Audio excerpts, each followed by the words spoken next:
सारे सवाल लगा लेने चाहिए जो होमवर्क में दिया है मैंने, जो मॉड्यूल में दिया। मॉड्यूल के तो सारे नहीं हो पाएंगे, लेकिन कुछ तो करो, कुछ पार्ट तो करो, 20, 30, 40% तो करो। और जो मैंने पीवाईक्यूज भेजे हैं उसके कुछ तो क्वेश्चंस करो, क्योंकि एक बार आप लोग टेस्ट। हाँ, ये बताओ कि मैंने आप लोगों से बोला था कि टेस्ट का एनालिसिस करना, कितने लोगों ने किया एनालिसिस? ऑनेस्टली बताना, जिन्होंने नहीं किया वो बोलना नहीं किया। अच्छा चलो, रजविंदर ने किया, और बस एक ही पर्सन ने किया। चलिए बताइए रजविंदर, क्या क्या आपके एरर्स निकले, क्या क्या कमियां निकली? सर मेरे जो न्यूमेरिकल्स थे ना, जिनमें थॉरोली आंसर करना था सर, उनमें थोड़ी सी एरर थी, वो भी सर कैलकुलेशन में, बाकी सर ठीक था। बाकी ठीक था। चलो, तो कितने क्वेश्चंस किए थे आपने 25 में से?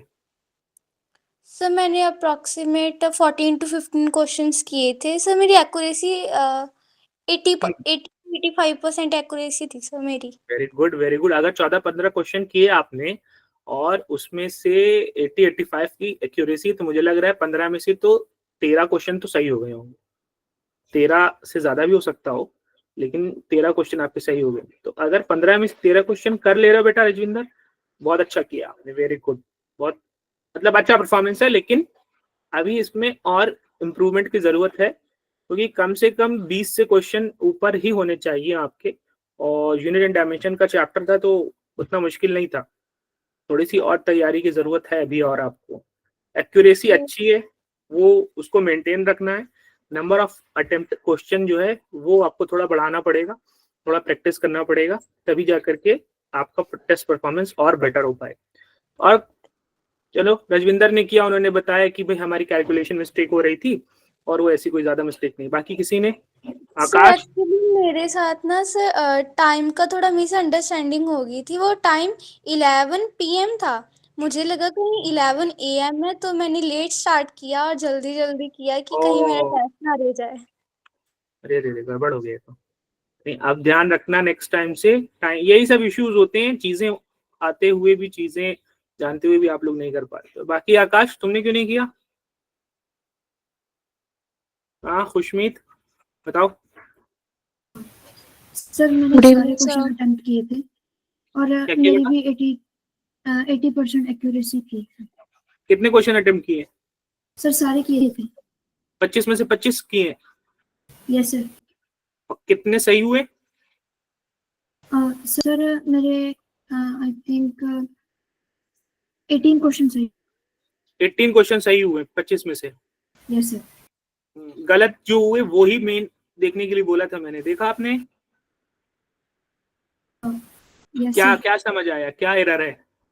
कॉन्सेप्ट नहीं पता है, क्वेश्चन की प्रैक्टिस नहीं है, कि समझने में, क्वेश्चन समझने में इश्यू हो गया, या देख के सर जो क्वेश्चन ही? हाँ। सर आधे क्वेश्चन मतलब देख के डर सा लग रहा था, तो हाँ मतलब मैं गड़बड़ हो गई। हाँ, वही वही पूछा, क्वेश्चन देख के डर लग गया कि ये तो मुझसे होगा ही नहीं। ठीक है, तो अगली बार ना जब आपका टेस्ट होगा तो आप ऐसे जो क्वेश्चन डरावने वाले हैं ना, उसकी प्रैक्टिस ज्यादा करना। ठीक है? Okay sir. ऐसे क्वेश्चन जिससे डर लग रहा है कि अरे ये क्या है, कैसे होगा, उसको अगर आप ज्यादा अटेम्प्ट करोगी तो वो डर आपका धीरे धीरे खत्म होता जाएगा। समझ गई बात? Yes sir. हाँ, उसमें उसको क्वेश्चंस को ज्यादा आए ना आए, सही हो गलत हो उससे मतलब नहीं, अटेम्प्ट करना है, उसको थॉरोली समझना है, और पूछना मुझसे, ग्रुप में डिस्कशन में पूछना कि ये सर कैसे हुआ, मैं अच्छे से एक्सप्लेन करूंगा। आए ना आए, करना है कैसे भी करना। चलो, अच्छी बात है। बाकी लोग भाई?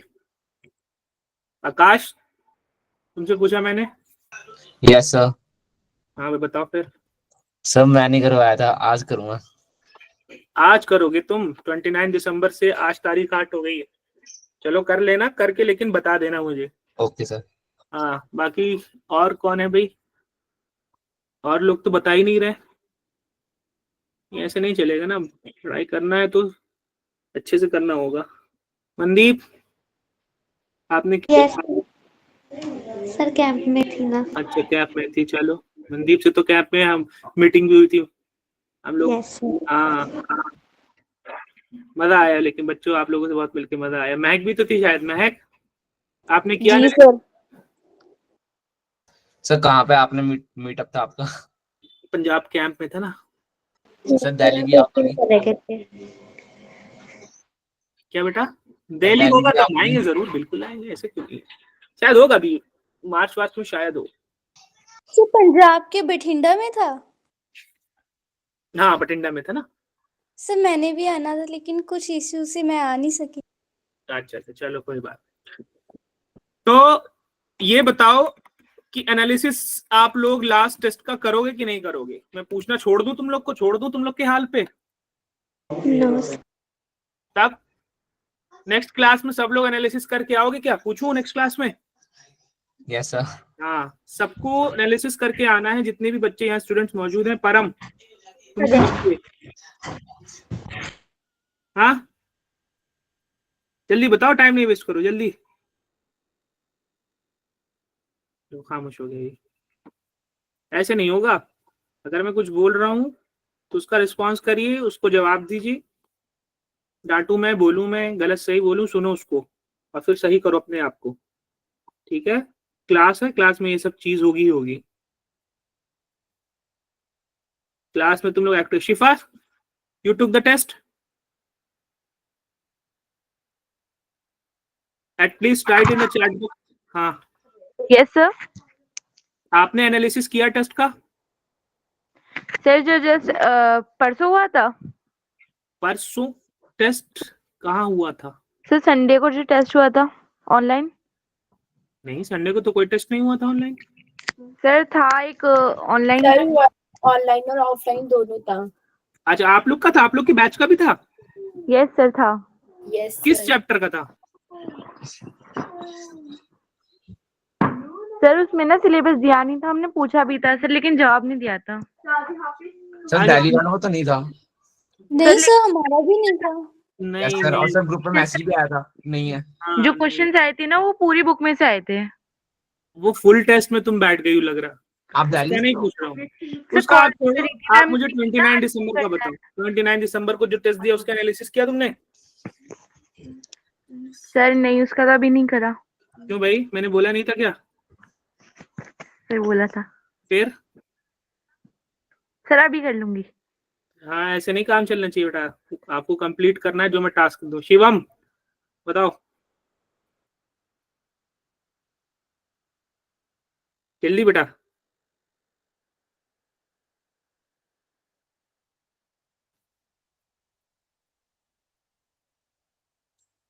नहीं बोलना है? चलो ठीक है, मेरा क्या फायदा। चलो स्टार्ट करते हैं आज की class. My name is Mohammad Noman, I am your physics teacher, और आज हम प्रोजेक्टाइल मोशन का लेक्चर नंबर 2 पढ़ेंगे। टॉपिक है projectile motion. 11th physics theory का सिलेबस कवर करेंगे और आज की डेट है 8/1/25।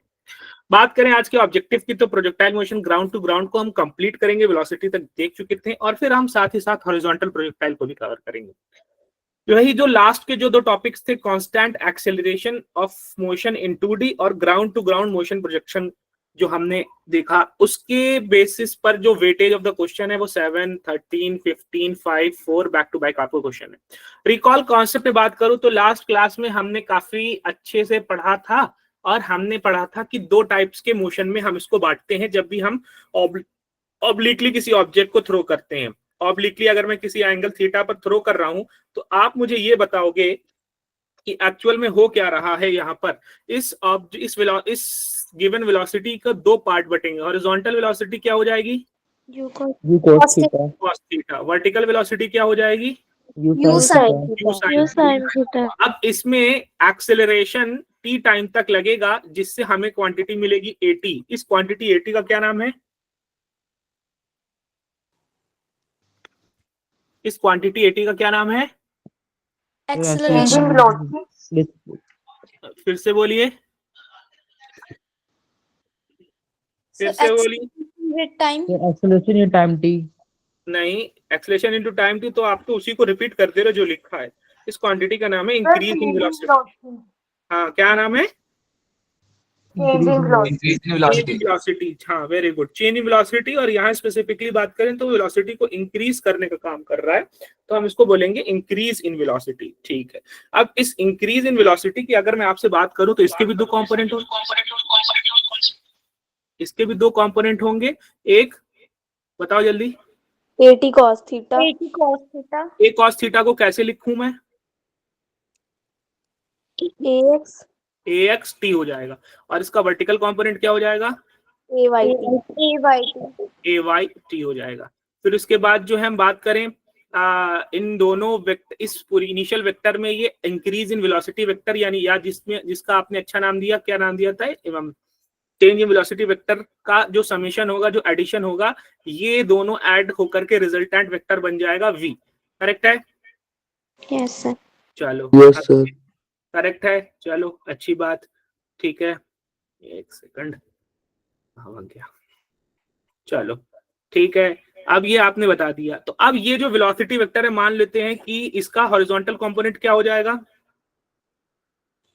v cos theta. हाँ, तो इसको रिप्रेजेंट कैसे करेंगे V cos थीटा को, vx रिप्रेजेंट कर देंगे, वेरी गुड। भाई नहीं, हॉरिजॉन्टल है ना, vx Vx हो जाएगा, ठीक है? और वर्टिकल कंपोनेंट क्या हो जाएगा, Vy, जो किसके इक्वल होगा, V sin थीटा के। U sin theta. V है ना, V sin theta, very good, चलो वेरी गुड, बहुत अच्छी। उसके बाद बताओ, जो हमने मोशन किया है उस मोशन में एक्सेलरेशन की बात कर रहे हैं कि जो हमारा हॉरिजॉन्टल मोशन है वो किस टाइप का मोशन है, यूनिफॉर्म मोशन, क्योंकि उसमें एक्सेलरेशन 0 होती है। और अगर ये यूनिफॉर्म मोशन है तब इसमें एक्सेलरेशन की क्या वैल्यू होगी, 0। बोला कौन सा लगेगा, V sir distance into Velocity distance into के time। टाइम वाला। टाइम वाला। टाइम। अब उसके बाद जो वर्टिकल मोशन है उसके बारे में बात करो, ये किस टाइप का मोशन है, यूनिफॉर्म इसमें जो एक्सेलरेशन होगा वो क्या होगा, माइनस माइनस G या माइनस 9.2, कांस्टेंट है कि नॉट कांस्टेंट है, कांस्टेंट है। इसमें कौन सा फार्मूला लगेगा, motions of equations of Equation motion लगेंगे, ठीक है, वेरी गुड, शाबाश, बहुत अच्छे, ये सारा आपका रिकॉल का। अभी आपके लिए एक टेस्ट दिया गया है कि recall test, force on object जो है मास 100 ग्राम है, उसमें जो ये फोर्स लग रहा है और जो पोजीशन दे रखी है ऑब्जेक्ट की t = 2 सेकंड्स पर, वो AI cap plus BJ cap meter रेखा है। स्टार्टिंग फ्रॉम रेस्ट से अगर हम बात कर रहे हैं तो रेस्ट से स्टार्ट करने के 2 सेकंड बाद ऑब्जेक्ट की position AI cap plus BJ cap हो जाती है जब 100 ग्राम के ऑब्जेक्ट पर हम फोर्स लगाते हैं 10I cap plus 5J cap. Question समझ में आया? सर एक बार फिर से समझा दो। क्वेश्चन पढ़ो, शिवम पढ़ो, शिवम बोल रहे हो ना, क्या आकाश जो भी बोल रहे हो। A force on an object of mass 100 gram is 10I cap plus 5J cap, and the position of that object at time t equal to second is AI cap plus BJ cap m. After starting from that, the value of A by B will be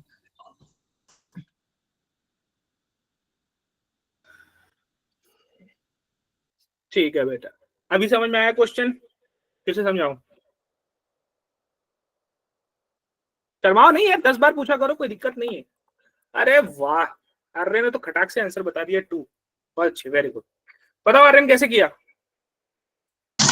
sir सबसे पहले हम acceleration x axis और y axis में निकाल लेंगे इसे। हाँ, acceleration x axis y axis निकाल लेंगे, वो आपका तरीका है, वेरी गुड, लेकिन मैं उससे थोड़ा और आसान तरीका करने की कोशिश करूंगा। यहाँ पे क्वेश्चन बोला जा रहा है कि एक ऑब्जेक्ट है जिसका मास है 100 ग्राम और उस पर हमने फोर्स लगाया, अभी तो रेस्ट में है, इनिशियली रेस्ट में है। अब जब हम इस पे फोर्स लगाएंगे, जो कि फोर्स कितना है 10I cap plus 5J cap, जिससे वो मोशन में आएगा।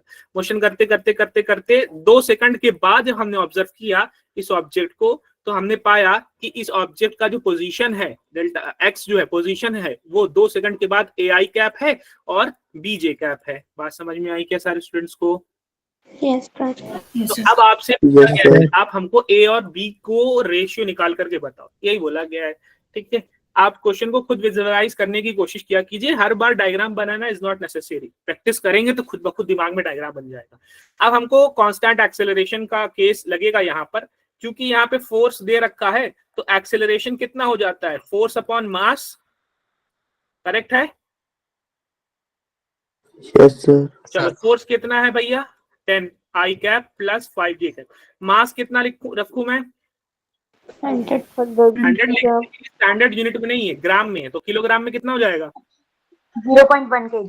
0.1 यानी कि फ्रैक्शन 1/10 किलोग्राम में होगा, करेक्ट है क्या? yes sir. Yes sir. इसको सॉल्व करेंगे तो कितना हो जाएगा 100I cap plus 50J cap का एक्सेलरेशन लग रहा है, सही है? हाँ। Yes, sir. अच्छा, Yes, sir. अब पोजीशन वाली अगर हम बात करें, पोजीशन का जो फॉर्मूला था कांस्टेंट एक्सेलरेशन के लिए इक्वेशन ऑफ मोशन लगती है, ये बात आप लोगों ने बताई है। यहाँ पे एक्सेलरेशन कांस्टेंट है कि नॉट कांस्टेंट है? कांस्टेंट कांस्टेंट लिया 100 है, एक्स एक्सिस में 100 है, वाई एक्सिस पे 50। अगर इसमें कोई टी लगा होता, टाइम के हिसाब से चेंज होने वाला या पोजीशन के हिसाब से चेंज, कोई वेरिएबल लगा होता, तब वो वेरिएबल कहलाता है। यहाँ तो कांस्टेंट। अगर कांस्टेंट है तो क्या लगेगा? डिस्टेंस स्पीड टाइम का फार्मूला लगेगा, इक्वेशन ऑफ मोशन लगेगा कि कैलकुलस लगेगा? Equation of Motion. तो अब बताओ, पोजीशन वाला फार्मूला आपको पढ़ाया था इक्वेशंस ऑफ मोशंस में, क्या था फार्मूला पोजीशंस वाला? Sir S equal UT plus half AT। S is equals to UT plus half AT square. ठीक है, अब पोजीशन हमको पता है क्या? 2 सेकंड के बाद की पोजीशन पता है क्या हमको? Yes sir. Yes, Yes, sir. sir. Yes, कितनी sir. है? Cap plus BJ cap. AI AI cap plus B. AI cap plus Plus BJ J cap मैंने रख दिया। कैप। इनिशियल वेलोसिटी पता है क्या हमको? Yes sir Yes. कितनी है? Yes. 0 जीरो। तो छोड़ Zero. देते हैं, ये वाला टर्म छोड़ ही देते हैं, हाफ की जगह हाफ रखते हैं। एक्सेलरेशन पता है क्या हमको? Yes, sir. कितना है? 100 I cap 100 plus I cap 100 I cap plus BJ cap. Time पता है क्या हमको? 2 seconds. 2 सेकंड से 2 का स्क्वायर कर लें 4 हो जाएगा। करेक्ट। अब इसी को सॉल्व कर लो। यस सर अब ऊपर से 2 नीचे से 4 कैंसिल हो जाएगा, ये मल्टीप्लाई होगा। एक minute, AI cap plus BJ cap, उसके बाद ये मल्टीप्लाई होके 200 I cap plus 100 J cap हो जाएगा। बात समझ आई क्या? Yes, sir. Yes, sir. Yes sir अब Yes, अगर हम sir. बात करें आगे की तरफ बात करें तो कंपेयर करेंगे, इधर AI कैप है, इधर 200 I कैप है, तो A की वैल्यू कितनी हो जाएगी? 200 I cap. 200। इधर BJ कैप है, इधर 100 J कैप है, B की वैल्यू कितनी हो जाएगी? 100 100 और A बाई B का रेशियो निकालो, फिर कितना हो जाएगा? 200 by 200 which is very good. Yes, sir. Aryan ने वेरी गुड, आर्यन ने अपने तरीके से किया, उसने अलग अलग कंपोनेंट लेके अलग अलग किया, मैंने एक ही साथ कर डाला। तो आर्यन का भी तरीका बेटर है और अच्छा है, लेकिन ये तरीका थोड़ा बेटर है क्योंकि कंबाइन करके हमने लगा लिया तो आसानी से हमारा समझ में आई बात। Yes, sir. आर्यन ने क्या Yes, किया? sir. आर्यन ने ऐसे किया, AX लिया और FX by M किया, AY किया और FY by M किया, फिर इसके बाद फॉर्मूला लगाया SX बराबर UXT। ऐसे ही किया आर्यन क्या आपने? Half of AXT Yes, square. sir. हाँ, इसने x का अलग निकाला, y का अलग निकाला और फिर उससे a की वैल्यू निकाल ली और इसी तरीके से y का करके y की वैल्यू निकाल, b की वैल्यू निकाल ली, फिर रेशियो ली। वो भी तरीका सही, वो थोड़ा लेंदी पड़ जाता है, मैंने कंबाइन कर लिख करके निकाल ली। यहाँ तक बात समझ में आई क्या सारे स्टूडेंट्स को? Yes Yes, Yes, sir. sir. नहीं समझ में आएगा पूछेंगे। चलो, अब ये सब तो हम पढ़ चुके हैं, मोशन इन 2D और ये सारी चीजें हम पढ़ चुके हैं। अब आगे की तरफ चलते हैं। आगे हमें क्या पढ़ना है आज? Time of flight. तो लास्ट क्लास में हमने देख रखा था सारी चीजें। अब मैं कह रहा हूं कि जब ये जा रहा है तो पूरा मोशन करने में, पूरा मोशन, हाँ बेटा सर क्या कहते हैं, वो जो लास्ट के दिन आपने क्वेश्चन करवाया था, आपने कहा था वो उसे आज डीपली वो करेंगे, हम एक्सप्लेन करोगे आप? जगह मैं ग्रुप में इसको बता दूंगा, ये यहाँ पे मैं टाइम या क्लास के बाद बताऊंगा। ठीक है, क्लास के बाद तो रुक जाना, आप लोग पूछते। ठीक है, चलो अब देखो ये क्या है, ऐसे ये प्रोजेक्टाइल मोशन कर रहा है, यहाँ पे आप देख सकते हो छोटी सी क्लिप में। अब प्रोजेक्टाइल मोशन करने में उसको पूरा टाइम कितना लगा? अब हम देखते हैं कि जो मोशन हो रहा है वो 2 पार्ट में हो रहा है। एक तो मोशन हो रहा है हॉरिजॉन्टल डायरेक्शन में और एक मोशन हो रहा है वर्टिकल डायरेक्शन में। हॉरिजॉन्टल डायरेक्शन में मोशन आपने बताया क्या है? यूनिफॉर्म है। वर्टिकल डायरेक्शन में आपने मोशन क्या बताया? यूनिफॉर्म एक्सेलरेटेड मोशन है। तो यूनिफॉर्म एक्सेलरेटेड मोशन में क्या लगेंगे भाई? इक्वेशंस ऑफ मोशन लगेंगे। अच्छा, मुझे टाइम ऑफ फ्लाइट निकालना है, तो इन्होंने क्या किया? इन्होंने लिखा कि हाइट का जो रिलेशन था या डिस्प्लेसमेंट का जो रिलेशन था h is equals to UT minus half GT square लिख दिया। सही लिख सकते हैं कि नहीं लिख सकते हैं? ये किसके लिए है? ये वर्टिकल मोशन के लिए। तो मैं एक काम कर रहा हूँ, HY लिख देता हूँ यहाँ पे, और एक काम कर रहा हूँ UY लिख देता हूँ, और टाइम तो सभी के लिए सेम रहता है, और माइनस हाफ। जी का मतलब क्या? जी तो भैया y डायरेक्शन में लगता है, तो उसमें y लगाने की जरूरत नहीं है, और T स्क्वायर। नहीं लिखा क्या मैंने? Yes, sir. Yes, sir. अब यहाँ पर हम देखेंगे एक, हाँ, किसी को कोई डाउट हो तो फॉरम यहाँ पे देखेंगे। जब मैंने इस बॉल को फेंका, तोप से फेंका मैंने, तब उसकी पोजीशन क्या थी जिस टाइम मैंने थ्रो किया, जब जर्नी थ्रो किया तब इसकी हाइट क्या थी ग्राउंड से? सर 0। 400 और जब वो पूरा मोशन करके आती है तब उसकी हाइट क्या होगी ग्राउंड पे, यहाँ पे जब पहुंचेगी बॉल? 0 तो हम हाइट आप रखेंगे 0, क्योंकि पूरा मोशन करने के बाद जो वर्टिकल डिस्प्लेसमेंट है वो कितना हो जा रहा है? 0 हो जा रहा है। करेक्ट है बात यहाँ तक? Yes, sir. Yes, sir. Initial velocity कितनी दी गई? अगर u वेलोसिटी से मैं इसको फेंक रहा हूं तो वर्टिकल वेलोसिटी की बात करेंगे, क्योंकि वर्टिकल मोशन का हम ले रहे हैं इक्वेशन। और अगर ये थीटा एंगल बना रहा हॉरिजॉन्टल से तो वर्टिकल वेलोसिटी कितनी हो गई? u sin theta. तो भैया रख देंगे, पॉजिटिव रखूं कि नेगेटिव रखूं? Positive sir. तो अब u sin theta, time t ही तो निकालना है मुझे, तो t को t रखना है, माइनस को माइनस, हाफ को हाफ, g को g, t स्क्वायर को t स्क्वायर। करेक्ट है यहाँ तक सारी बातें? Yes, sir. Yes, sir. चलो 1 मिनट दे दो जरा मुझे। ये कहाँ से आ गया?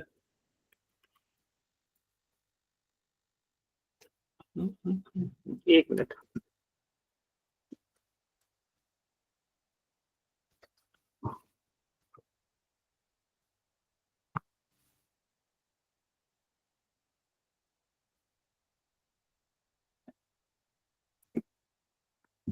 चलो अब उसके बाद यहां से इस टर्म में से और इस टर्म में से क्या कॉमन ले सकता हूं मैं?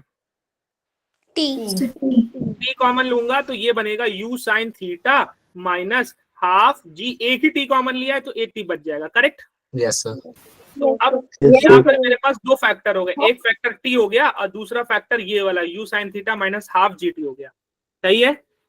तो एक बार मैं दूसरे फैक्टर को भेजूंगा तो t इज इक्वल्स टू 0 बन जाएगा, और एक बार मैं t वाले फैक्टर को भेजूंगा तो मेरे पास बचेगा t u sin theta minus half gt। सही है क्या? Yes, ये आपको पता है, स्प्लिट द मिडल टर्म करते थे, एक बार एक फैक्टर को उधर भेजते थे तो 0 हो जाता था, वही चीज किया यहाँ पे भी। हाँ, तो बस एक बार टाइम t 0 हो गया और यहाँ से अब हम इस इक्वेशन को सॉल्व कर लेंगे, माइनस हाफ gt को उधर भेजेंगे तो gt हाफ पॉजिटिव हो जाएगा और u sin थीटा बनेगा, और उसके बाद टाइम की वैल्यू क्या हो जाएगी बेटा? 2u sin theta upon g। तो आपने देखा मेरे पास टाइम की दो वैल्यू आ गई, एक टाइम की वैल्यू आ गई 0 और एक टाइम की वैल्यू आ गई क्या? 2u sin theta upon g। ये कब वैल्यूज आई? जब हमने डिस्प्लेसमेंट को क्या रखा था? 0। और डिस्प्लेसमेंट कब कब 0 हो रहा है? वर्टिकल डिस्प्लेसमेंट की बात हो रही है सारी की सारी यहाँ पर। करेक्ट हूं क्या मैं? वर्टिकल डिस्प्लेसमेंट कब कब 0 था? जब मैंने बॉल को फेंकना शुरू किया था, मोशन शुरू किया था, तब वर्टिकल डिस्प्लेसमेंट 0 था, और जब वो पूरी जर्नी करके नीचे आता है तब भी वर्टिकल डिस्प्लेसमेंट क्या हो जाता है? 0। तो दो टाइम मिला मुझे, एक टाइम मिला 0 जब शुरू किया था मोशन, और दूसरा टाइम मिला ये 2u sin। तो जब ये मोशन स्टार्ट हुआ तब का था, उस टाइम डिस्प्लेसमेंट 0 था, तब का टाइम 0, जो कि सही बात है, जब मोशन स्टार्ट होता है तो टाइम 0 ही लेते हैं, और जब ये मोशन खत्म हो गया तब का इन्होंने बोला कि ये उस टाइम का ये वो टाइम है जब उसका डिस्प्लेसमेंट 0 है और जब मोशन एंड हो गया है तब है। तो हमने देखा कि जो पूरा टोटल टाइम ऑफ जर्नी हमको निकालना है, टाइम ऑफ फ्लाइट निकालना है, वो किसके इक्वल आ जाएगा? 2u sin theta upon g के इक्वल। करेक्ट हूं क्या मैं यहाँ पर? हाँ बेटा, चल अब हॉरिजॉन्टल रेंज क्या होता है? जो इसने हॉरिजॉन्टल मोशन कंप्लीट किया है, हॉरिजॉन्टल डिस्टेंस कवर किया है, हॉरिजॉन्टल इसने जितनी डिस्टेंस कवर किया है, ये हॉरिजॉन्टल डिस्टेंस क्या कहलाएगी बेटा? रेंज कहलाएगी। अब रेंज की बात करूं मैं, हॉरिजॉन्टल डिस्टेंस की बात करूं मैं, तो हॉरिजॉन्टल मोशन कैसा मोशन है? यूनिफॉर्म मोशन है कि यूनिफॉर्म एक्सेलरेटेड मोशन है?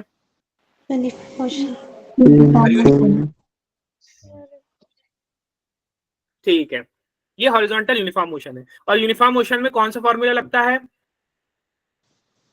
Distance is equal to speed times. Distance is equals to speed into time, movement is equals to velocity into time। तो आपने देखा कि हॉरिजॉन्टल मुझे निकालना है डिस्टेंस, हॉरिजॉन्टल डिस्टेंस का नाम रेंज है, तो लेटर r दे देते हैं डिस्टेंस को। हॉरिजॉन्टल स्पीड कितनी है? u cos theta. हाँ, आप लोगों ने बताया कि हॉरिजॉन्टल स्पीड कितनी है?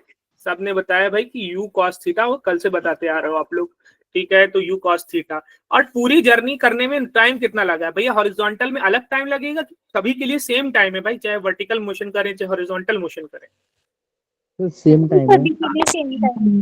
हाँ। तो टाइम की वैल्यू हमें पता है कितना है, 2u sin थीटा अपॉन जी, यहाँ भी निकाला था तो लिख दिया हमने 2u sin थीटा अपॉन जी। इसको थोड़ा अरेंज करके लिखेंगे तो ये बन जाएगा u square sin 2 theta upon g, क्योंकि 2 ये cos थीटा, ये 2 और ये sin थीटा मल्टीप्लाई होकर के क्या बन जाएगा, मल्टीप्लाई होकर के sin 2 थीटा बन जाएगा। बात समझ में आई क्या? Yes sir. हाँ, इस तरीके से आपने हॉरिजॉन्टल डिस्टेंस यानी रेंज निकाली। मैक्सिमम हाइट की बात करें तो मैक्सिमम हाइट तो वर्टिकल मोशन में होता है। वर्टिकल मोशन की अगर हम बात करें, वर्टिकल मोशन की बात करें तो vertical motion uniform accelerated motion है, और अगर यूनिफॉर्म एक्सेलरेटेड मोशन है तो उसमें इक्वेशंस ऑफ मोशंस लगेंगी। इक्वेशंस ऑफ मोशंस लगा लेते हैं, क्या है भैया? थर्ड इक्वेशन ऑफ मोशन लगाते हैं, v square is equal to u square minus 2gh। Correct है क्या? Yes yes sir. अब तुम बताओ, जब वो यहाँ वर्टिकल हाइट पर पहुंचेगा, जब बिल्कुल टॉप पर यहाँ पर पहुंचेगा तो उसकी वर्टिकल वेलोसिटी कितनी हो जाएगी? 0 0 तो वर्टिकल मोशन में बात करनी है तो वर्टिकल यहाँ vy लिख देता हूँ मैं, uy लिख देता हूँ, एक्सेलरेशन में भी y लिख देता हूँ, और यहाँ पर मैं hy लिख देता हूँ। हॉरिजॉन्टल नहीं, वर्टिकल डिस्प्लेसमेंट की बात हो रही। तो ऊपर जाके फाइनल वेलोसिटी 0 हो जाएगी। अच्छा, इनिशियल वर्टिकल वेलोसिटी कितनी थी? Sir u sin theta, u sin theta रख देंगे तो u स्क्वायर हो जाएगा, उसका क्या हो जाएगा, u square sine square theta, minus की जगह माइनस, एक्सेलरेशन तो वही है g, और h हमको निकालना है। सर पेन का कलर चेंज कर लीजिए, क्या बेटा? कलर चेंज कर दीजिए। Okay okay okay okay. अब माइनस 2gh एक टर्म हो गया, इसको उधर भेज देंगे। अगर हम उसको उधर भेजेंगे अपोजिट तो ये प्लस 2ghy हो जाएगा, और इधर बचेगा u square sine square theta. hy यहां से निकल करके आ जाएगा u square sine square theta upon 2g। ये आपने वर्टिकल डिस्प्लेसमेंट या u कहे मैक्सिमम हाइट निकाल लिया। करेक्ट है क्या? Yes sir. तो मैक्सिमम हाइट का फॉर्मूला याद रखो, u square sine square theta upon g 2g। Time का फॉर्मूला याद रखो, 2u sin theta upon g. Range का फॉर्मूला यानी हॉरिजॉन्टल डिस्टेंस का फॉर्मूला याद रखो, u square sin 2 theta upon g. ये sin 2 थीटा है, sin स्क्वायर थीटा नहीं है। इस तरीके से हमने तीनों चीजें कैलकुलेट कर ली। यहाँ तक किसी को कोई डाउट, कुछ पूछना है? सर ये वाली इक्वेशन कैसे ली आपने? किसकी? सर ये वाली v square u square minus 2gh। हाँ, क्या पूछ रहे हैं इसमें? सर कैसे ली इक्वेशन आपने? ये थर्ड इक्वेशन ऑफ मोशन है, ये थर्ड इक्वेशन ऑफ मोशन है। कैसे लिया? क्योंकि हम वर्टिकल मोशन में अब यहाँ पे बात करने जा रहे हैं। वर्टिकल मोशन, वाई एक्सिस में मोशन जो हो रहा है वो किस टाइप का मोशन है, तो हमें पता चला यूनिफॉर्म एक्सेलरेटेड मोशन। अगर यूनिफॉर्म एक्सेलरेटेड मोशन है तो कौन सा फॉर्मूला लगेगा? इक्वेशंस ऑफ मोशन लगेगा। तो मैंने सोचा कि मैं थर्ड इक्वेशन ऑफ मोशन लगा दूं, v square is equal to u square plus 2as लगा दूं। अब मुझे पता है कि जब ये ऑब्जेक्ट का वर्टिकल मोशन हो रहा है तो इस पे एक्सेलरेशन माइनस g लग रहा है, तो मैंने एक्सेलरेशन की जगह माइनस g डाल दिया, v स्क्वायर को वही रहने दिया, u स्क्वायर को वही रहने दिया, और h को वही रहने दिया। अब फिर बाकी चीजों की भी वैल्यू मैंने डालना शुरू किया। जब मैंने डाला तो मैक्सिमम हाइट पर जब ये पहुंचेगा, वर्टिकल मोशन सिर्फ ध्यान देना, हॉरिजॉन्टल जब ये ऐसे मूव करते करते करते यहाँ जब ये पहुंचेगा, यहाँ पर मैक्सिमम हाइट पर पहुंचेगा तो इसकी वर्टिकल वेलोसिटी 0 हो जाएगी। इसी टाइम पर मैंने निकालना है सारी चीजें, तो वर्टिकल वेलोसिटी 0 हो गई। इनिशियल वेलोसिटी मुझे पता था, डाल दिया, माइनस की जगह माइनस, 2 की जगह 2, g की जगह h। वर्टिकल डिस्प्लेसमेंट कितना किया है? वर्टिकल मोशन, वर्टिकल डिस्प्लेसमेंट यहाँ से यहाँ तक का ये वर्टिकल डिस्प्लेसमेंट होगा hy। तो ये मैंने रख दिया hy, उसके बाद सॉल्व कर लिया। इसमें आपको क्या समझना है, फिर से पूछिए। नहीं सर, मतलब मेरा ये मेनली ये डाउट था कि आप कोई दूसरा इक्वेशन भी ले सकते हैं हम इसमें? हाँ बिल्कुल ले सकते हैं, मैं दूसरे तरीके से भी निकाल सकता हूँ। कौन सा लूं? इक्वेशन ऑफ मोशन यूज करना है हमको, और इक्वेशन ऑफ मोशन में एक फॉर्मूला ये भी आता है ut plus half at square, ये भी यूज कर सकता हूं मैं, लेकिन वो लेंदी हो जाएगा। एक ही से करो, ठीक, वो भी हो सकता है। Okay sir. v is equal to u plus at क्यों नहीं यूज करेंगे? क्योंकि इसमें डिस्प्लेसमेंट आ ही नहीं रहा है, वर्टिकल हाइट आ ही नहीं रहा है, तो मैं क्यों यूज करूं? जिसमें डिस्प्लेसमेंट आएगा उसी से तो निकल पाएगा। क्या बेटा? जिसमें डिस्प्लेसमेंट आएगा टाइम उसी से निकल पाएगा। बस वो फॉर्मूला लो जिसमें डिस्प्लेसमेंट आ रहा हो, जिसमें हाइट आ रही हो, जिसमें वर्टिकल डिस्प्लेसमेंट आ रहा हो, तो वही यूज करेंगे। एक ये फॉर्मूला है UT plus half eighty square, इससे भी निकल जाएगा, बिल्कुल निकल जाएगा, लेकिन ये लेंदी पड़ता है तो मैं इसको नहीं यूज कर रहा हूँ, जो मेरे लिए आसान पड़ रहा है उसको यूज कर रहा हूँ। ठीक है, ये तो मैंने बताया ये आप लोगों को कि कब कौन सा फॉर्मूला यूज करना है, जो डेटा है और जो निकालना है उसमें कोई एक रिलेशन बैठ रहा निकाल लो।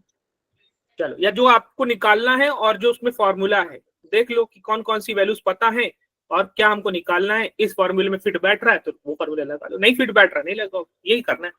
किसी भी पॉइंट पर अगर हम रिजल्टेंट की बात करें, रिजल्टेंट वेलोसिटी मैंने लास्ट क्लास में पढ़ा चुका हूं कि किसी पॉइंट पे रिजल्टेंट वेलोसिटी कैसे निकालते, पीछे की स्लाइड में आप देखोगे यहाँ पे आपने रिजल्टेंट वेलोसिटी को लिखने का तरीका भी सीखा था, ये इस वाले उसमें भी लिखा था कि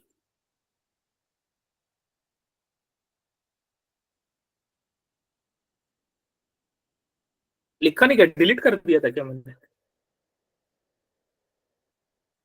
हाँ देखो, हॉरिजॉन्टल बताया तो था कि हॉरिजॉन्टल वेलोसिटी यहाँ पे क्या होगा, यू कॉस थीटा, तो लिख देना you cos theta I cap plus vertical velocity हमारी यहाँ पे ये you sine theta minus GT थी, तो you sine theta minus GT में जे कैप लगा दो। ये आपने किसी भी पॉइंट पर, इस पॉइंट पी पर निकाल लिया वेलोसिटी, उसको लिखने का तरीका है जो लिख लिया। इसका मैग्नीट्यूड कैसे निकालोगे, ये रहा तरीका मैग्नीट्यूड का, लास्ट क्लास में समझाया था ऐसे ही, तो इसमें कोई नई बात बताने की नहीं है। समझ में आई क्या बात?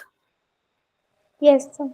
हाँ चलो, अब उसके बाद tan अल्फा भी निकालना बताया था लास्ट क्लास में कि अगर आप लिख रहे हो u cos थीटा आई कैप और u sin थीटा माइनस जे कैप, अगर आप लिख रहे हो और आपसे बोला जाए कि ये जो वेलोसिटी है किसी पॉइंट P पर वेलोसिटी है और आपको इसका वो निकालना है, क्या निकालना है, एंगल निकालना है। मान लेते हैं ये अल्फा एंगल बना रहा है, मान लेते हैं कि इस मोशन ये कर रहा है, ऐसे ये मोशन कर रहा है और इस पॉइंट पर हमने यहाँ पे वेलोसिटी ऐसे है, ये वेलोसिटी ऐसे है और u है, और हॉरिजॉन्टल वेलोसिटी तो हमको पता है कितना होगा, u cos थीटा होगा। Vertical velocity equations of motion की मदद से हम निकालेंगे तो u sin theta minus GT होगा। और ये जो वेलोसिटी u नहीं लिखो यहाँ पे, चलो u ही ले लो, कोई दिक्कत नहीं। ये एंगल बना रहा है अल्फा, तो आपको पता है tan अल्फा क्या होता है, परपेंडिकुलर अपॉन बेस। तो अगर मैं परपेंडिकुलर की बात करूं तो ये वाला जो होगा वर्टिकल वाला परपेंडिकुलर हो जाएगा u sin theta minus GT upon नीचे वाला बेस हो जाएगा u cos थीटा। तो इस तरीके से आप tan अल्फा भी निकाल सकते हो। ये बात समझ आई थी क्या आप लोगों को? Yes sir. हाँ, ये भी समझाया था मैंने, ये वाली बात भी समझाया था मैंने। क्या समझाया था यहाँ पर आपको मैंने ये भी समझाया था कि हाँ, यहाँ पर u cos थीटा लिखा था मैं, लेकिन मैंने डिलीट कर दी।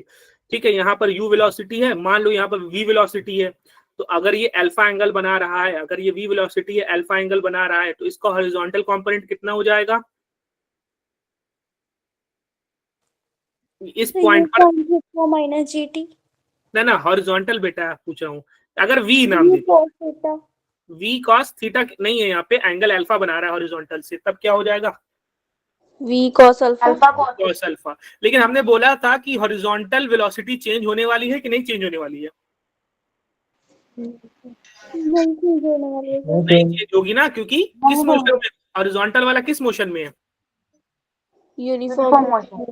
तो ये वाली वेलोसिटी बोलो चाहे ये वाली वेलोसिटी बोलो, इक्वली होगी। u cos थीटा, यहाँ पर भी वही u cos थीटा है और रिजॉल्व करके निकाला हमने तो v cos अल्फा आ जाएगा। और ये दोनों सेम ही चीज है, इक्वल ही चीज है, बराबर ही चीज है, चेंज होने वाली नहीं चीज है। सही बोला क्या मैंने?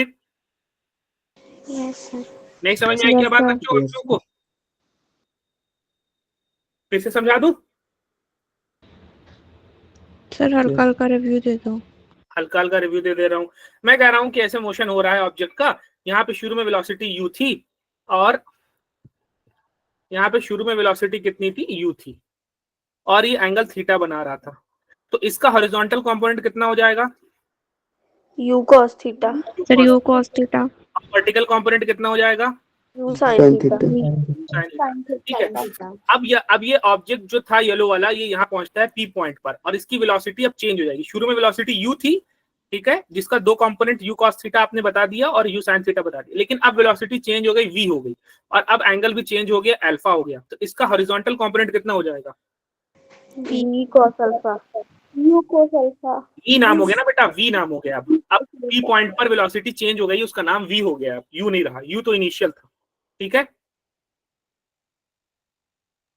ये बात नहीं समझ आई क्या?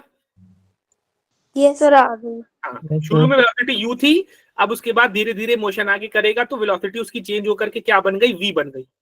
उसका वेक्टर मैंने ऐसे बना दिया जो कि हॉरिजॉन्टल से कितना एंगल, अल्फा एंगल ले रहा। तो हॉरिजॉन्टल कंपोनेंट कितना बताया आपने, v cos अल्फा बताया, करेक्ट है? Yes yes sir. Vertical component क्या हो जाएगा? V V sin alpha। अच्छा, लेकिन हमने तो पढ़ा था कि जो हॉरिजॉन्टल मोशन हो रहा है वो यूनिफॉर्म मोशन है, यस सर। तो वो वेलोसिटी चेंज होगी कि नहीं चेंज होगी?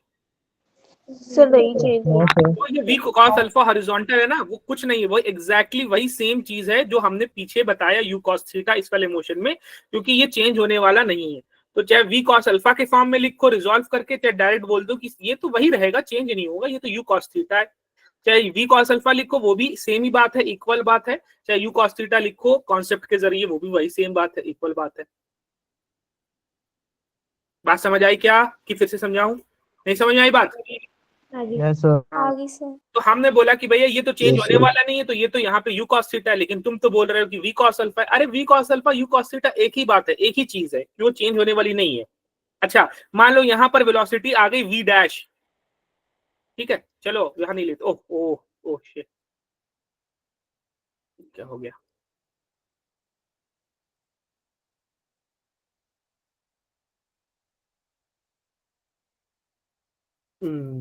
बनाना पड़ेगा क्या फिर से?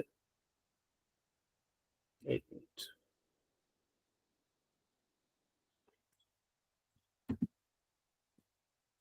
चलो बनाना पड़ जाएगा फिर से, रुको। ठीक है, अब मैं कह रहा हूं, मैं यहाँ पर बात करता हूँ, यहाँ पर, ठीक है, अब आप लोग बताओगे। यहाँ पे बात करता हूँ, यहाँ पर ऐसे है, उसकी नई वेलोसिटी v डैश है और एंगल बना रहा है बीटा, ठीक है।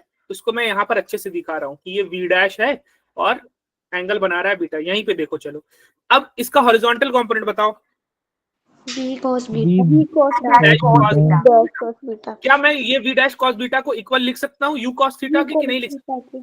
लिख हाँ, सकते हैं। इस फॉर्म में वो v डैश cos बीटा होगा, लेकिन हमें कॉन्सेप्चुअली पता है कि वो u cos थीटा ही है, उसी के इक्वल है, क्योंकि u cos थीटा चेंज होने वाला नहीं है। नहीं है। हाँ, तो उसी को मैंने लिख दिया, v cos alpha is equal to, जो आपने बोला यहाँ पे v cos alpha is equal to u cos theta लिख दिया हमने। अब यहाँ से v की वैल्यू निकाल लिया, u cos theta upon cos alpha. तो ये तो कॉन्सेप्ट है, इसको याद बात करने की जरूरत नहीं। बात समझ आई क्या? Yes Yes sir. चलो, results of article 2.2 थे only and 2.3 are valid only if projectile lands at the same horizontal level from which was projected। जो हमने ये रिजल्ट बनाया ना टाइम का, और ये जो रिजल्ट बनाया है रेंज का, और ये जो रिजल्ट बनाया हाइट का, ये तभी है जब जहां से ये स्टार्ट हो रहा है, जिस ग्राउंड से स्टार्ट हो रहा है वापस उसी ग्राउंड पे जाएगा, तब की बात हुई। अगर ऐसा हुआ कि उसका horizontal displacement, sorry vertical displacement कुछ और होता है, यानी कि अगर वो कहीं और से फेंका जाता है, तो बात अलग होगी, जो कि हम आगे देखेंगे, ठीक है।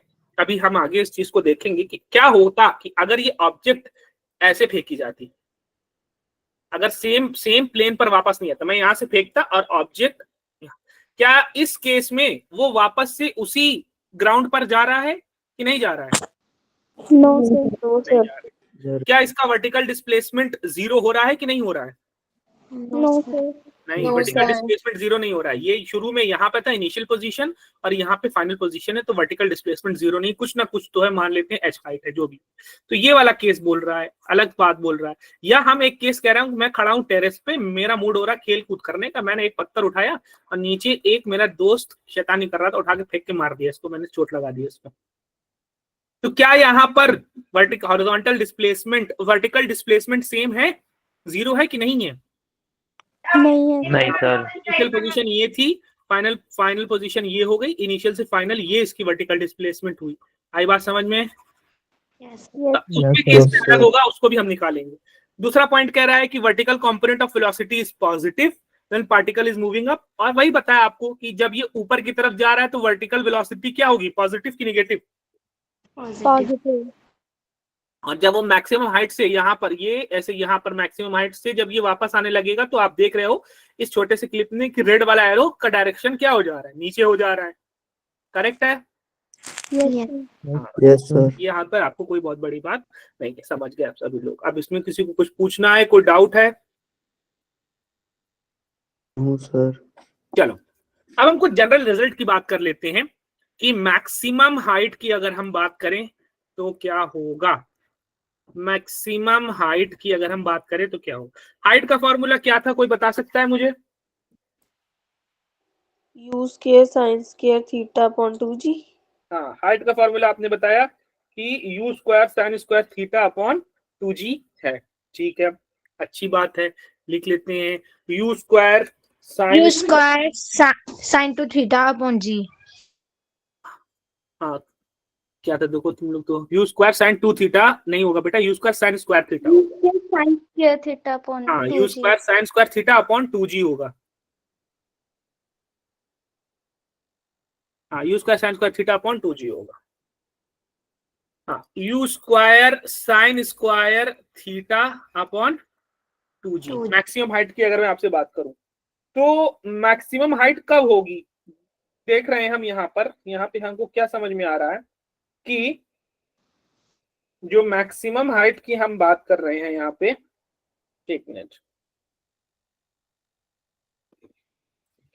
मैक्सिमम हाइट कब होगी, जब साइन की वैल्यू मैक्सिमम होगी तब हाइट क्या होगी, मैक्सिमम। क्योंकि भैया यू तो आपके ऊपर डिपेंड है कि आप मैक्सिमम इतना यू दे सकते हो, उससे ज्यादा दे नहीं सकते हो। ठीक है, मतलब यू तो फिक्स है कि एक इंसान इतना ही फेंक सकता है, इतनी वेलोसिटी दे सकता है, उसकी इतनी ताकत है। जी फिक्स है, इसमें आप कुछ नहीं कर सकते। लेकिन वो इंसान जो फेंक रहा है वो किस एंगल पे फेंके तो हाइट उसकी मैक्सिमम हो जाए। तो साइन की मैक्सिमम वैल्यू कब आती है? 90 डिग्री पर।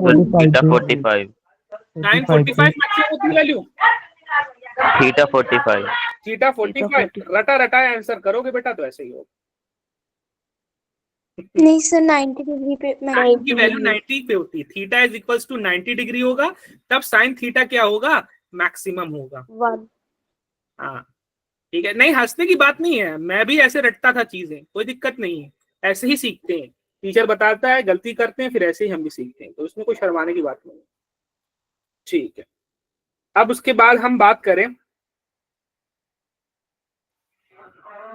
हाँ तो हम वैल्यू रख देते हैं। तो h की वैल्यू क्या हो जाएगी भैया, u square sine square 90 upon 2g, और ये क्या हो जाएगा, यू स्क्वायर अपॉन 2g। तो ये आप तो इक्वेशंस ऑफ मोशन से भी निकाल सकते थे, कोई बहुत बड़ी चीज नहीं है। यानी यू स्क्वायर अपॉन 2g करोगे तो h मैक्स होगा। साइन 90 का मतलब समझ रहे हो कैसे फेंका जा रहा है, बॉल को सीधे सीधे ऐसे वर्टिकली अपवर्ड फेंका जा रहा है ऐसे। तो ये 2D मोशन होगा कि 1D मोशन होगा? Sir one dimensional. हाँ, तो ये 1D मोशन बन जाएगा उस केस में, और फिर आप आसानी से क्या कर सकते हो, वो कर सकते हो, आप निकाल सकते हो, वर्टिक मैक्सिमम हाइट निकाल सकते हो। चलो सर अगर बॉल को हम 90 डिग्री पे थ्रो करेंगे तो वो वही पाथ से नीचे आ जाएगी ना सर? बिल्कुल बिल्कुल, तो ये 1D मोशन हो जाएगा ना, वही तो समझा रहा हूँ मैं आपको। सर फिर इसमें पैराबोला वाला फॉर्मूला कैसे लग गया सर हाइट का? हाँ इसमें सर क्या इसमें प्रोजेक्टाइल मोशन वाला फॉर्मूला कैसे लग गया फॉर्मूला? सर? बिल्कुल लग जाएगा, क्योंकि यहाँ पे जो हाइट ली गई है, प्रोजेक्टाइल मोशन का केस को लिया गया है, ये मैक्सिमम हाइट का जो केस लिया गया है, ये कैसे निकाला गया है, ये निकाला गया है वर्टिकल मोशन में इक्वेशन ऑफ मोशन लगा निकाला गया।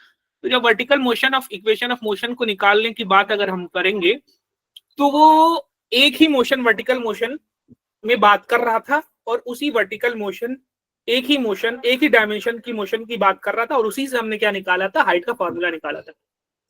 और जब उसके हाइट का फॉर्मूला निकाला तो वो मैक्सिमम कब होगा, कि हमने देखा कि मैक्सिमम वो होगा 90 डिग्री पर। तो हमने देखा कि भैया ये एक ही 1D मोशन की बात हुई थी, उसी से निकाल दिया था उसने, और उसी फॉर्मूले से निकाल करके हमको हाइट का फॉर्मूला निकल गया। अब जब मैंने मैक्सिमम निकालने की कोशिश की तो ये पूरा का पूरी चीज ही बदल गई, किसमें, ये 1D मोशन में बदल गई, ये आसानी से 1D मोशन में बदल गई। तो यहाँ पे जो ये फॉर्मूला लिखा है, ये 2 डायमेंशन का फॉर्मूला ही नहीं है, ये तो 1 डायमेंशन का फॉर्मूला है। अलग से हम देख रहे हैं, होती 2 चीजें रही हैं, हम अलग से उसको देख रहे हैं। हाइट वाला जो फॉर्मूला है वो किसके लिए, ये 1 डायमेंशन वर्टिकल के लिए। उसी तरीके से मैं तुमसे बोलूं रेंज वाला फॉर्मूला, ये 2 डायमेंशन, ये u square sine 2 theta upon g, ये 2 डायमेंशन के लिए फॉर्मूला है ही नहीं। उसमें से हमने क्या किया, हॉरिजॉन्टल वाले को पकड़ लिया है और उसको देख रहे हैं। तो ये रेंज वाला फॉर्मूला है जो बेटा, ये 2 डायमेंशन के लिए है ही नहीं, ये 1 डायमेंशन के लिए। उसी तरीके से हाइट वाला फॉर्मूला जो है यहाँ पर, ये भी 2 डायमेंशन के लिए है ही नहीं, अलग से हम देख रहे हैं 1 डायमेंशन वर्टिकल डायमेंशन। उसी तरीके से यहाँ पे ये हॉरिजॉन्टल में हम अलग से उसको देख रहे हैं। तो ये जो फॉर्मूले है ना, वो एक्चुअल में 2 चीजों को इंक्लूड नहीं कर रहे, एक ही चीज को बता रहे हैं, हम उसको ओवरऑल कंबाइन करके समझ रहे हैं। बात समझ में आ रही है तुमको क्या कह रहा मैं? Yes sir. Yes sir. अच्छा चलो, अब रेंज का फॉर्मूला बताओ। U square sin 2 theta upon G। U square sine 2 theta upon जी।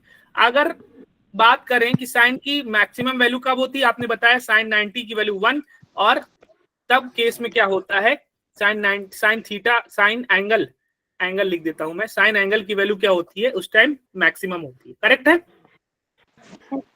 यहाँ पर हम बोलेंगे कि यहाँ पर हमारा अगर साइन 2 थीटा को मैक्सिमम वैल्यू जाना है तो वो 1 हो सकता है मैक्सिमम। सही बात है? Theta will be 45 degree. हाँ वेरी गुड, थीटा 45 होगा, sine 2 theta is equal to 1 कब होगा साइन में मैक्सिमम, कब होगा, तो हमको पता है साइन में 90 पे मैक्सिमम होता है, तो 2 थीटा यहाँ से कंपेयर करके 90 हो जाएगा। तो फिर आप यहाँ पे आसानी से मुझे बता सकते हो, आप मुझे आसानी से यहाँ पे बता सकते हो थीटा इज इक्वल टू कितना हो जाएगा, 45 पर, 45 पर। ये तो सभी बता देंगे, मुझे पता है, सब आसानी से बता दो। तो यहाँ पर रेंज की वैल्यू रखोगे तो ये यू स्क्वायर अपॉन जी आ जाएगा, रेंज मैक्सिमम आ जाएगा। करेक्ट है बात?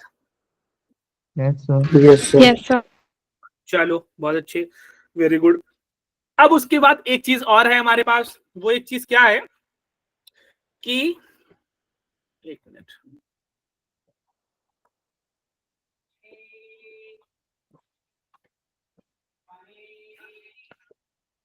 अब वो एक चीज हमारे पास और क्या है, एक चीज हमारे पास और है कि अगर मैं एक 30 डिग्री पे फेंक रहा हूं और एक 60 डिग्री पे फेंक रहा हूं, ठीक है, यानी एक थीटा पे फेंका 30 डिग्री और दूसरा 90 माइनस थीटा पे फेंका 60 डिग्री। करेक्ट है क्या? Yes sir. Yes, sir. तब हम बात करेंगे तब क्या होगा मामला, तब हम इन दैट केस, ये सेकंड, ये थर्ड केस हम बात की हमने, यहाँ पे हमने मैक्सिमम हाइट की बात की, तो ये आपका फर्स्ट केस हो गया। यहाँ पे रेंज की बात की तो सेकंड केस हो गया, आपने बता दिया थीटा 45 पे होगा, यहाँ आपने बता दिया थीटा 90 पर होगा, और ये 1D मोशन बन जाएगा। ये सारी चीज आप आसानी से बता सकते हो। अब उसके बाद यहाँ थर्ड केस बोला, अब इस केस में हम रेंज निकालेंगे फिर से। अब रेंज का फॉर्मूला क्या होता है, आपने बताया मुझे फिर से कि R इज इक्वल टू क्या होता है, you square sin theta upon G। Sine 2 upon g. तो फर्स्ट केस, ए केस में हम एंगल ले रहे हैं कितना, थीटा, तब रेंज क्या हो जाएगा भैया, u square sine 2 theta upon g हो जाएगा। बी केस में हम एंगल क्या ले रहे हैं, पहले 30 लिया था, अब क्या लिया 60 मतलब 90 माइनस थीटा। करेक्ट है क्या? ये बात समझ में आई क्या तुम लोगों को ये बात? Yes sir. तो अब हम अगर इसकी बात करें तो क्या हो जाएगा, 90 माइनस थीटा। तो रेंज जो हमारा बन जाएगा यू स्क्वायर साइन 2 थीटा की जगह अब क्या लिखना है, 90 माइनस 90 थीटा। Minus theta.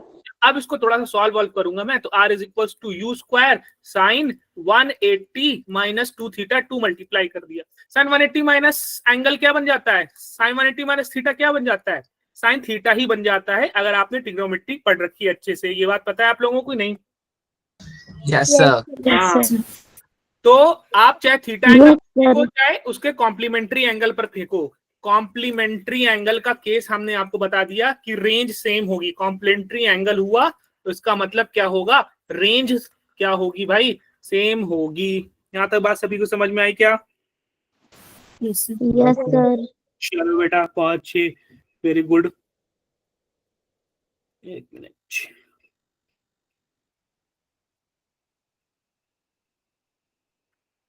ठीक है, यहां तक तो आप लोगों ने हमको अच्छे से सारी चीजें बता दी। Just 1 minute.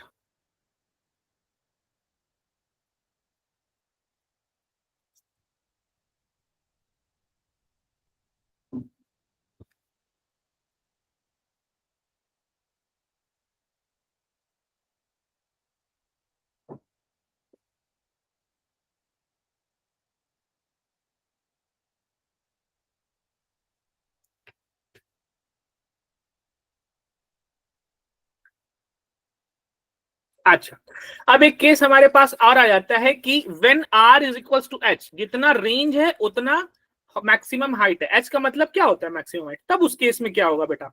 तो हमको रेंज का फॉर्मूला क्या पता है, u square sine 2 theta upon g, और मैक्सिमम हाइट का फॉर्मूला क्या पता है, u square sine square theta upon 2g। Correct है क्या? Yes sir. अब जल्दी से अपनी मुझे सॉल्व करो, सॉल्व करके tan थीटा निकालो, और tan थीटा निकाल के बताओ कितना आएगा tan थीटा।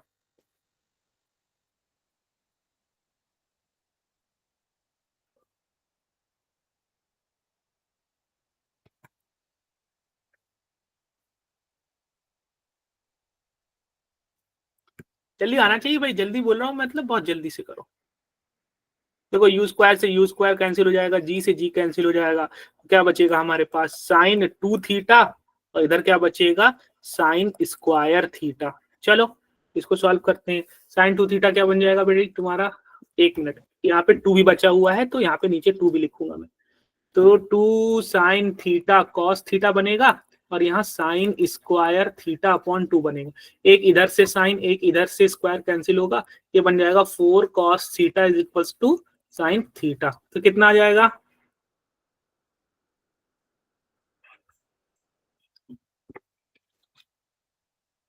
नहीं समझ में आया क्या? No sir. अच्छा ठीक है, चलो मैंने बोला कि अब अगर हमारा रेंज और हाइट सेम हो जाए, इक्वल हो जाए, यानी वो कौन सा केस होगा जब रेंज की वैल्यू और मैक्सिमम हाइट की वैल्यू सेम हो जाएगी। तो मैंने कहा कि रेंज का फॉर्मूला रख देते हैं और मैक्सिमम हाइट का फॉर्मूला रख देते हैं, और फिर देखते हैं क्या होता है। रेंज का फॉर्मूला क्या होता है, you square upon G. Sine 2 theta upon G. Maximum height का फॉर्मूला क्या होता है, U sine square theta upon 2g। अच्छा इधर से यू स्क्वायर, इधर से यू स्क्वायर कैंसिल नहीं होगा क्या? Yes sir. Yes sir. G cancel हो जाएगा।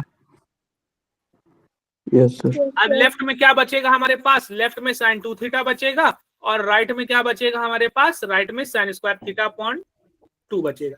साइन 2 थीटा हो गया, और इधर क्या बचा sine square theta upon 2। Sine 2 theta को कैसे एक्सपेंड करके लिखूं, फॉर्मूला क्या होता है साइन 2 थीटा का, 2 sin theta 2 sine theta cos theta equals sign square theta को मैं sine theta into sine theta लिख सकता हूँ क्या? Yes sir. इधर से एक साइन थीटा, इधर से एक साइन थीटा कैंसिल हो गया, ये डिवीजन वाला 2 उधर जाके मल्टीप्लिकेशन में हो करके 4 cos theta is equals to sine theta हो जाएगा। करेक्ट है क्या?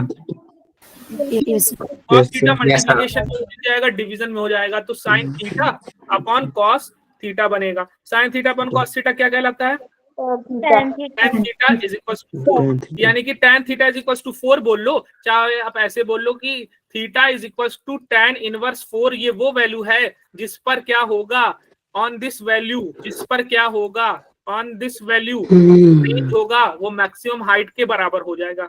सही है क्या? यानी कि डायग्राम कि अगर ये x है तो ये भी x होगा, सेम होगा। बात समझ आई क्या? Yes sir. Yes sir. x है तो रेंज भी x होगा। कब होगा, जब ये वाला केस होगा तब। करेक्ट है? अब इक्वेशन ऑफ ट्रेजेक्ट्री की बात करते हैं। अब आपको पता है इक्वेशन ऑफ ट्रेजेक्ट्री जो होता है वो किस किस के बीच होता है,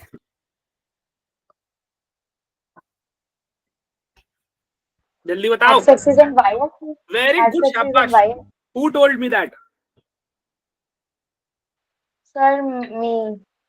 रजनी, वेरी गुड रजनी बेटा, बहुत अच्छे, शाबाश, बहुत अच्छे, बहुत अच्छे, बहुत अच्छे, मजा आ गया। एक्स और वाई के बीच में होता है। एक्स क्या है, रेंज था क्या, हॉरिजॉन्टल जो डिस्टेंस थी वो रेंज ही तो कहला रही थी। आपके जो मोशन हो रहा था एक्स एक्सिस का क्या नाम था, एक्स एक्सिस का डिस्प्लेसमेंट का क्या नाम था, रेंज ही तो नाम था। और जो वाई एक्सिस में, मैक्सिमम वाई एक्सिस में मोशन हो रहा था उसका क्या, जो वाई एक्सिस में मोशन हो रहा था, मैक्सिमम की नहीं बात कर रहा हूँ, वाई एक्सिस में मोशन हो रहा था वो हाइट का मोशन हो रहा था क्या? Yes sir. तो हाइट का फॉर्मूला हमारे पास निकल करके आया था। हाइट का फॉर्मूला क्या, मैक्सिमम हाइट तो रखोगे वो तब अलग चीज हो जाएगी। हाँ चलो हाइट का भी फॉर्मूला हम बात कर लेते हैं, या वैसे भी हम बात कर सकते हैं कि जो हमारी इक्वेशन ऑफ ट्रेजेक्ट्री होगी वो कैसे होगी, एक सेकंड।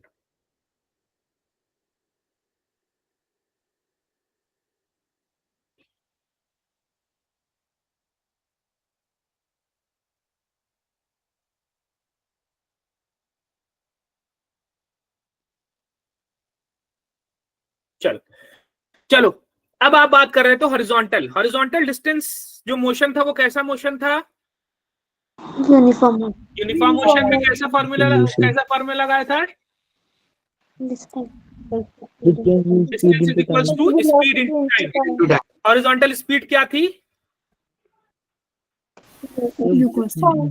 टाइम।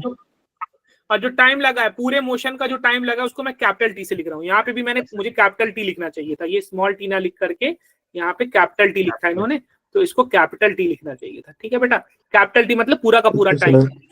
हाँ, अब उसके बाद जो वर्टिकल मोशन हो रहा है वो कैसा हो रहा है, किस टाइप का मोशन है? Uniform acceleration. कौन सी इक्वेशन लगती है भाई? Equation equation of motion. तो वर्टिकल जो मोशन हो रहा है उसमें जो डिस्टेंस है, जो डिस्प्लेसमेंट है, उसके लिए फॉर्मूला बताओ सर। S इक्वल यूटी वाला, हाँ, F इक्वल टू यूटी वाला। तो S का नाम देके Y नाम दूंगा, क्योंकि वर्टिकल मोशन हो रहा है तो उसको Y भी बोल सकते हैं, वर्टिकल डिस्टेंस है तो उसको Y भी बोल सकते हैं। करेक्ट है बात? Yes sir. अच्छा, यस सर। अब U cos थीटा क्या लिखूं मैं? UT minus half GT square था, नेक्स्ट स्टेप में लिखते हैं। हाँ, वर्टिकल वेलोसिटी UY होगी, और वर्टिकल एक्सेलरेशन क्या, यहाँ तो G लिख दिया तो वर्टिकल ही है। UY क्या होगा? UI की वैल्यू क्या है? यू साइन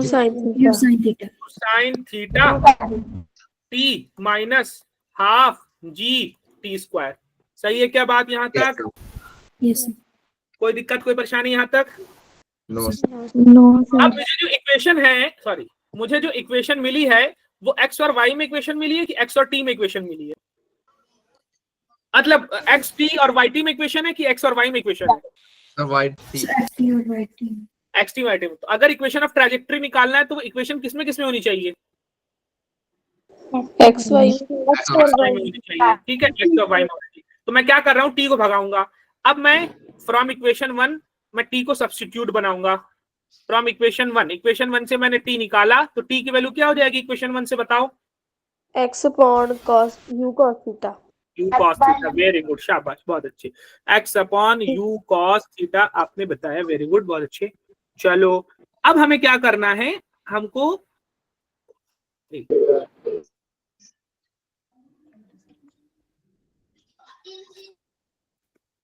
क्या करना है, इस टी की वैल्यू को हम रख देंगे इक्वेशन 2 में। ठीक है, पुटिंग इन इक्वेशन 2। अरे यार,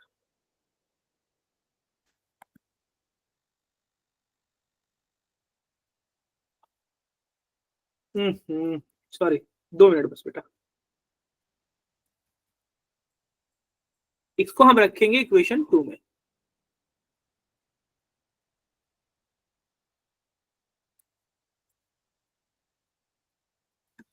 चलो, अब इसको हम रखेंगे इक्वेशन 2 में। इक्वेशन 2 था हमारा y is equals to U sine theta t minus half G T square. तो y is equals to U sine theta, और आपने बताया टाइम की वैल्यू क्या थी, x upon U cos theta. सही लिखा हूं मैं? Yes sir. t की वैल्यू थी x upon U cos theta, लेकिन चूंकि स्क्वायर है तो इसको भी स्क्वायर लिख देंगे। करेक्ट है क्या? तो y इज इक्वल्स टू, ऊपर से u नीचे से u कैंसिल हो गया, क्या बचा यहाँ पे, साइन अपॉन कॉस क्या बन जाएगा, tan बन जाएगा, minus half G x square upon U square cos square theta. सही है क्या? हाँ, ये हमारी इक्वेशन जो बनी है, x tan theta minus g x square upon 2u square cos square theta, क्या ये इक्वेशन एक्स टी में है, वाई टी में है कि एक्स वाई में है? एक्स वाई में है, तो इस इक्वेशन को क्या बोलेंगे? इक्वेशन ऑफ ट्रैजेक्टरी आपने निकाल लिया, और इस इक्वेशन ऑफ ट्रैजेक्टरी को एकदम दिमाग में बैठा लेना है। करेक्ट है बात? और थोड़ा सा, हाँ, इसी को एक और फॉर्म देख सकते हैं कि x tan theta minus g x square upon 2u square है, इसको मैं 1 अपॉन कॉस स्क्वायर थीटा लिख दूं। ऐसे कुछ गलत लिखा क्या मैंने? सही चीज है, बस थोड़ा सा अरेंज कर दिया मैंने, अरेंजमेंट गड़बड़ किया है क्या मैंने? थोड़ा सा cos स्क्वायर थीटा को थोड़ा सा No, अलग से sir. लिख दिया है, कोई गड़बड़ किया क्या मैंने? नहीं किया नहीं किया, चलो बहुत अच्छे। हाँ बहुत अच्छे। अब मैं थोड़ा सा अरेंजमेंट करूंगा, थोड़ा सा मैथ्स लगेगी यहाँ पे और कुछ नहीं। मैं gx square upon 2u square, 1 को क्या sine square theta plus cos square theta लिख सकता हूँ क्या मैं, कि नहीं लिख सकता हूँ? अच्छा, एलसीएम अलग कर सकता हूँ क्या मैं, x tan theta minus gx square upon 2u square, तो मैं थोड़ा एलसीएम अलग कर सकता हूँ क्या, sine square theta upon cos square theta plus cos square theta upon cos square theta, LCM नहीं अलग कर सकता? Yes, sir. cos square theta cancel हो जाएगा, तो y is equals to x tan theta minus gx square upon 2u square, ये 1 बन गया, और sin square theta upon cos square theta क्या बन जाएगा, tan स्क्वायर थीटा। तो ये आपका एक और फॉर्मेट में इक्वेशन बन करके आ गई ट्रेजेक्ट्री की। करेक्ट है क्या बात? Yes, sir. Yes, sir. हाँ, ट्रेजेक्ट्री की एक और फॉर्म में इक्वेशन बन करके आ गई। इतना डिटेल्ड आपको कहीं दिखेगा नहीं, तो जब आपको पढ़ाया जाए तो बहुत ही सीरियस होके और बहुत ही इंडल्ज होकर के पढ़ाया जाए, पढ़िए। बाकी जगह बाकी कहीं की मैं वो नहीं कह रहा हूँ, बस मेरा कहने का मतलब है मोस्टली आपको बोल दिया जाएगा कि अरे ये तो ऐसे ही सॉल्व कर लेते, ठीक है, लेकिन मुझे पता है कहाँ पे दिक्कत होती है, तो मैंने जानबूझ के पूरा मैथमेटिकल स्टेप भी बता दिया है कि कैसे ये आया है। तो समझो और एंगेज करो क्लास में, खामोशी से बैठो नहीं, सारी चीजें बताओ मुझे आवाजें कम आ रही है आज। y is equals to x tan theta minus gx square upon 2u square cos square theta, सही है, यही क्वेश्चन थी। Yes, sir.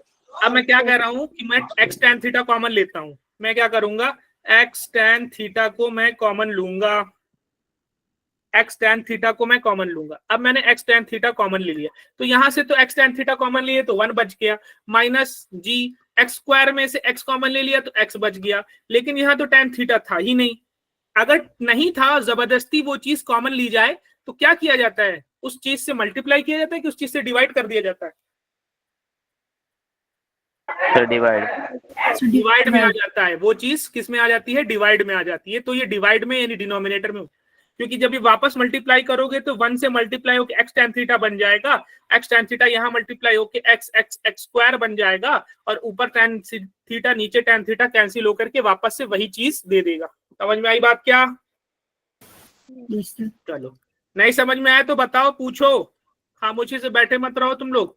1 minus gx upon 2u square, cos square theta को cos स्क्वायर थीटा रहने दो, tan थीटा को sin of cos में कैसे लिखूं? साइन अपॉन कॉस करना है, ऊपर से एक कॉस और यहाँ स्क्वायर से एक कैंसिल हो जाएगा क्या? Yes sir. हाँ, तो अब आपकी एक और फॉर्म में इक्वेशन बन करके आ गई, y is equals to x tan theta, ठीक है, 1 minus gx upon u square, ये 2 है और ये साइन थीटा और ये कॉस थीटा है, क्या बन जाएगा, साइन 2 थीटा, साइन 2 थीटा बन जाएगा। एक और फॉर्मेट में इक्वेशन आ गई। तो आपको कभी इन 3 फॉर्मेट में इक्वेशन दिखे तो समझ जाना क्या है कि इक्वेशन है, ट्रैजेक्टरी इक्वेशन। किस टाइप के मोशन की ट्रैजेक्टरी इक्वेशन है? पैराबोलिक ट्रैजेक्टरी इक्वेशन है, या कह सकते हो प्रोजेक्टाइल मोशन की ट्रैजेक्टरी इक्वेशन है। समझ आई क्या बात? सही 1 माइनस एक्स बाय आर भी हो सकता है। क्या बेटा? सही 1 माइनस एक्स बाय आर भी हो सकता है। हाँ, वेरी गुड। क्या था formula? U square sine 2 theta upon g था, तो ये आप इसको ऐसे भी लिख सकते हो, y is equals to x tan theta. Range का फॉर्मूला क्या था? U square sine 2 theta upon g, तो 1 माइनस जी एक्स, और मैंने क्या किया, नीचे जी ऊपर जी से मल्टीप्लाई नहीं किया, मैंने ऐसे किया, ऐसे u square sine 2 theta upon g, ये ऐसे अरेंज करके लिख सकते हैं क्या? समझाऊं अरेंजमेंट? यस सर, लिख सकते हैं। ये अरेंजमेंट आपको करना होगा, तो ये 1 माइनस एक्स अपॉन आर भी हो सकता है, क्योंकि u square sine 2 theta upon g क्या बन जाता है? रेंज बन जाता है। तो आप इस तरीके से इस फॉर्मेट में भी लिख सकते हैं। वेरी गुड, बहुत अच्छा। किसने बताया? अनीशा। अनीशा, वेरी गुड बेटा। तो ये आप ऐसे भी फॉर्मेट में लिख सकते हो, अलग अलग फॉर्मेट में ट्रैजेक्टरी इक्वेशन लिख दिया। 2 कम से कम 4 फॉर्मेट में इक्वेशन ऑफ द ट्रेजेक्टरी लिखा, एक ट्रे फॉर्म, दूसरा फॉर्म, और ये आपका तीसरा फॉर्म हो गया, और ये आपका चौथे फॉर्म में ट्रेजेक्टरी इक्वेशन बन गई है। यहाँ तक बात समझ में आई क्या सभी को? yes. हाँ, अब देखो मैं ये पीडीएफ दे रहा हूँ आपको, हॉरिजॉन्टल पीडीएफ तो आपको रोज मिलता है, हॉरिजॉन्टल प्रोजेक्टाइल पढ़ के आना है, ठीक है। फिर उसके बाद नेक्स्ट क्लास में मैं पूछूंगा कि किसने हॉरिजॉन्टल प्रोजेक्ट पढ़ा, किसने समझा, क्योंकि हॉरिजॉन्टल प्रोजेक्टाइल ज्यादा मुश्किल है नहीं, वही सेम चीज अप्लाई करनी है बस। फिर उसके बाद हमको इंक्लाइंड प्लेन का पढ़ना है, इंक्लाइंड प्लेन का ऐड नहीं किया मैंने, चलो इंक्लाइंड प्लेन का पढ़ना है, और उसके बाद क्या पढ़ना है, यूनिफॉर्म सर्कुलर मोशन तो नहीं अभी ऐड करूंगा, हालांकि होना चाहिए इसमें ऐड, और यूनिफॉर्म सर्कुलर मोशन नेक्स्ट में ऐड करूंगा मैं, और रिलेटिव मोशन इन 2D ये तो जरूर ऐड करूंगा, ठीक है। Okay sir. दिए हुए करो बेटा, तुम लोग क्यों नहीं क्वेश्चन कर रहे हो? अच्छे अच्छे क्वेश्चन है। देखो आज किसको बोल रहा था कि देखो मुश्किल क्वेश्चन में टफ डर लगता है, देखो ये क्वेश्चन मुश्किल है नहीं, ठीक है। तो अभी जिसको रुक करके समझना, ये क्वेश्चन रुक लेना, समझ लेना। बाकी आज हमने क्या क्या देखा, आज हमने टाइम ऑफ फ्लाइट देखा, आज हमने रेंज देखा, आज हमने एच मैक्स देखा, या यू कहो कि एच का फॉर्मूला देखा, हाइट का फॉर्मूला देखा, एच मैक्स ही देखा बेसिकली हमने तो। फिर उसके बाद हमने क्या देखा, जनरल केसेस देखें, कि जनरल केसेस में हमने क्या क्या देखा, जल्दी जल्दी बताओ। H is equal to और एच मैक्स कब होगा वो देखा, आर मैक्स कब होगा वो देखा, कॉम्प्लीमेंट्री एंगल्स देखा कि कॉम्प्लीमेंट्री एंगल्स पे क्या सेम होता है, रेंज सेम होता है, कॉम्प्लीमेंट्री एंगल का मतलब रेंज सेम हो। और सबसे इंपॉर्टेंट चीज हमने क्या देखा आज की, ट्रैजेक्टरी इक्वेशंस के 4 फॉर्म बताए थे। चलो जल्दी जल्दी ट्रैजेक्टरी इक्वेशन के फॉर्म्स पढ़ो, बताओ। y is equals to x tan theta minus gx square upon 2 u square cos square theta. दूसरा फॉर्म बताओ। x tan theta into 1 minus x by r. वाह वेरी गुड, शाबाश, बहुत अच्छे। तीसरा फॉर्म बताओ। x tan theta minus gx square upon 2u square into 1 plus tan square theta. तू था कि नहीं था? देखो मैं भी गड़बड़ कर रहा हूँ क्या? तू नहीं था ना, यू स्क्वायर था ना। हाँ हाँ, कौन सा वाले इक्वेशन की बात कर रहे थे हम लोग? You square sine two theta, sign two theta में 2 नहीं रहेगा, अदरवाइज 2 रहेगा, ठीक है। तो अभी तो ठीक है 2 रहेगा, 2 यू स्क्वायर, हाँ क्या बोला? 1 plus tan square theta. हाँ 1 प्लस tan स्क्वायर थीटा। एक और बताओ, एक और क्या था? x वही tan वाला, theta हाँ हाँ वही, हाँ वाला साइन थीटा वाला बताओ। 1 minus gx upon 2u square cos theta into tan theta. हाँ x tan theta minus gx square upon u square sign u square cos theta into tan theta. 2 भी रहेगा ना तब उस केस में, तो वो 2 साइन थीटा कॉस थीटा मिल करके साइन 2 थीटा बन जाएगी। ये वाला देखो यहाँ पे क्या ये था ना, 2u square cos square theta, ये था सॉल्व होकर के ये क्या बन जाता था, साइन 2 थीटा बन जाता था। सही है क्या? Yes sir. हाँ ठीक है। चलो बेटा, चारों इक्वेशन आपने इस तरीके से बता दिया, ठीक है। और ये आज का हो गया समराइजेशन। रिसोर्सेज आप देख सकते हो, ये रिसोर्सेज यूज किए गए हैं। नेक्स्ट क्लास में हम रिलेटिव मोशन इन 2D तो मैं जरूर करवाऊंगा, ठीक है बेटा। That's it for today, thank you so much, your class is over. Good evening sir. जाना हो जा सकता है, हाँ बेटा।